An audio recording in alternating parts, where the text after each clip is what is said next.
Kalau dipikir-pikir, kemajuan di dunia medis sungguh mencengangkan. Bagaimana tidak? Berbagai penyakit dapat disembuhkan dengan mudah menggunakan obat-obatan. Obat-obatan ini, yang umumnya disebut sebagai antimikroba, sangat berperan besar bagi peradaban umat manusia. Dengan adanya penemuan ini, manusia dapat selamat dari infeksi maupun kematian.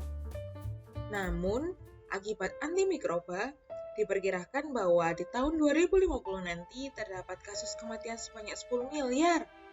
Wah, kenapa bisa begitu? Jawabannya karena pemakaian antimikroba lama-lama bisa membuat penyakitnya jadi lebih kebal. Antimikroba yang sebelumnya bisa mengobati, jadi nggak mempan lagi deh. Misalnya, pernah nggak sih ketika sakit, kalian minum obat sehari dan sudah merasa baikan? Lalu kalian berhenti minum obat? Memang ada bakteri yang mati, tapi bakteri yang masih hidup bisa bertahan terhadap serangan obat berikutnya kalau kalian sakit lagi. Inilah yang disebut dengan resistensi antimikroba.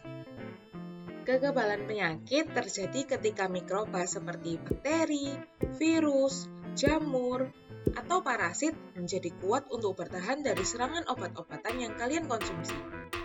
Hal ini dapat terjadi antara lain karena pemakaian obat yang kurang tepat, pengelolaan limbah yang tidak tepat, kurangnya pengembangan antibiotik baru, serta penggunaan antimikroba yang berlebihan pada ternak. Fakta lain yang perlu kalian ketahui, hewan ternak yang diberi antimikroba untuk keperluan ini juga bisa terkena resistensi antimikroba loh. Dan mereka dapat menular ke manusia, hewan, maupun tumbuhan di lingkungan melalui beberapa cara. Antara lain seperti kontak langsung, produk hewani yang sudah terkontaminasi dimakan oleh manusia, dan melalui kotoran yang dijadikan pupuk untuk tanaman. Oleh karena itu, kasus ini bisa kita atasi dengan pendekatan One Health.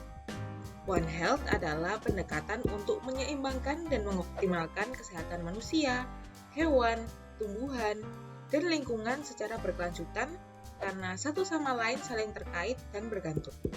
Pendekatan One Health terdiri dari beberapa cara.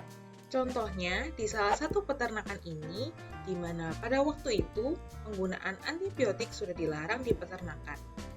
Peternak yang ada kemudian mengganti antibiotik dengan bahan organik dan ayam menjadi lebih segar serta hasil makanan olahan mereka lebih wangi dibanding menggunakan antibiotik. Jadi, bagaimana?